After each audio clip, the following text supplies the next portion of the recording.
Assalamualaikum warahmatullahi wabarakatuh. Halo, kembali lagi dengan saya Claudia Suyin dengan NIM 230803103049 dari program studi D3 Kesekretariatan Fakultas Ekonomi dan Bisnis Universitas Jember. Nah, pada video kali ini kita akan membahas bentuk komunikasi nonverbal dari trailer film Bolehkah Sekali Saja Aku Menangis. Wah, kalau dilihat dari judulnya, kita pasti sudah merasakan kan atmosfer emosionalnya. Nah, maka dari itu kita langsung saja masuk ke dalam pembahasannya.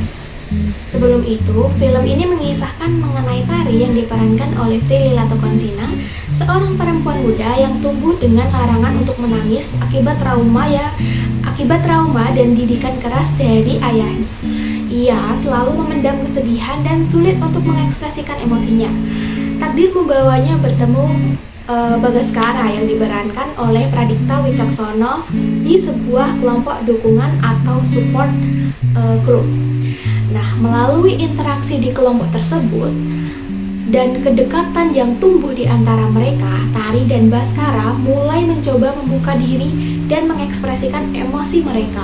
Film ini berisi mengenai perjalanan emosional antara tokoh dalam menemukan penyembuhan dan keberanian untuk menjadi diri sendiri. Sebelum kita masuk dalam pembahasan, ada baiknya kita melihat trailer dari filmnya dulu. Check this out. Capek pura-pura bahagia, capek pura-pura kalau keluarga ini baik-baik aja.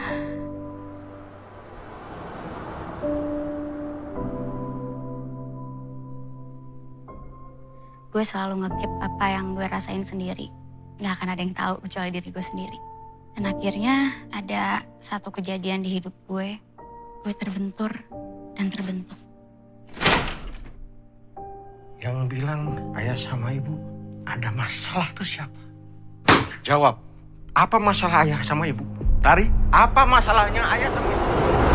Jawab kalau ayah tanya. Kamu gak usah ikut campur. Tari, udah jangan nangis ya. Ku terbangun lagi. Gue tuh cuma seorang anak yang gak bisa menuhin ekspektasi orang. Ekspektasi siapa? Ya papa lah, siapa lagi? Are you okay? Gimana ya rasanya kayak lo gak punya rumah, tahu kemana harus pulang. Banyak orang yang gak bisa ngerasain itu. Contohnya gue. Harusnya kalian berdua bersyukur. Apa yang kalian gak punya? Punya trauma, punya masalah ngutarain apa yang Tari rasain. Itu yang Tari punya ya.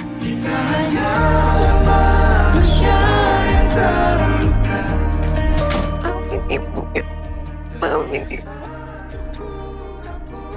Boleh ya, sekali aja Tari nangis. Sekali saja ku menangis. Ku tak ingin lagi membohongi diri.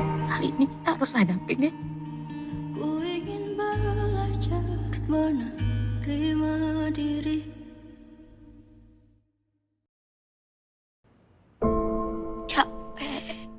Pada adegan tadi, terlihat bahwa Tari sedang tersenyum lebar seolah sedang menutupi beban yang ditanggungnya selama ini. Tersenyum bukan hanya soal kebahagiaan, namun juga dapat menutupi kesedihan. Terlihat pada wajah Tari yang terlihat kelelahan. Hal ini termasuk komunikasi nonverbal dalam bentuk ekspresi wajah. Kali ini kita harus hadapin deh. Adegan tadi menunjukkan bahwa ibu dan Tari saling menggenggam tangan satu sama lain.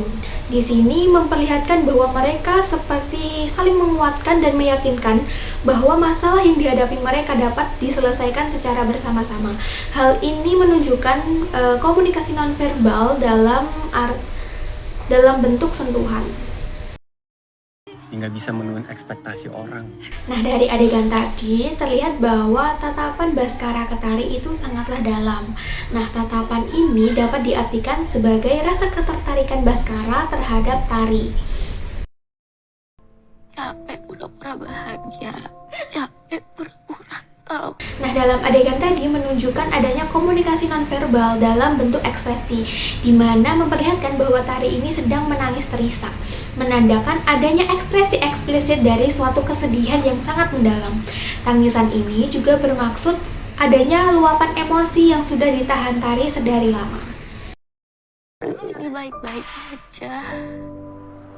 Nah, dari adegan tadi menunjukkan adanya komunikasi nonverbal yaitu dalam bentuk gestur.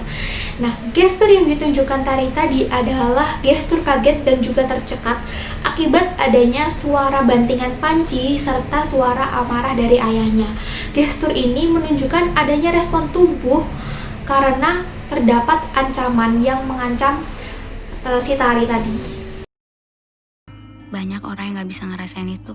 Nah, pada adegan tadi menunjukkan adanya komunikasi nonverbal dalam bentuk proksemik, di mana Tari duduk berdampingan dan berbagi handset dengan Baskara, menunjukkan adanya kedekatan dan menciptakan ruang pribadi serta koneksi emosional di antara mereka.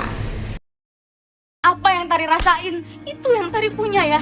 Nah, dalam adegan tadi terdapat bentuk komunikasi nonverbal di mana ada bahasa tindakan yang dilakukan oleh sang ayah, yaitu memukul tembok dengan ekspresi marah, di mana sang ayah berusaha menahan amarah namun akhirnya gagal dan berakhir memukul tembok.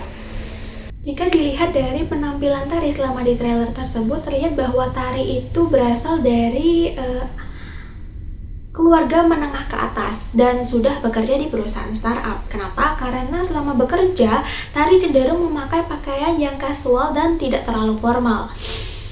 Selain itu, mimik wajah yang ditampilkan Tari selama di trailer tersebut menunjukkan bahwa dia menyembunyikan rasa lelah. Nah, kalau teman-teman sadar, di dalam trailer ini Tari itu sangat identik dengan handset yang berwarna putih.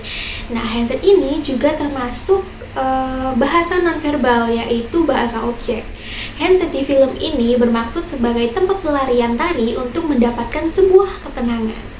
Menurut beberapa ahli, mendengarkan musik bisa menjadi cara seseorang untuk melarikan diri sejenak dari pikiran kalut dan emosi yang sulit mereka.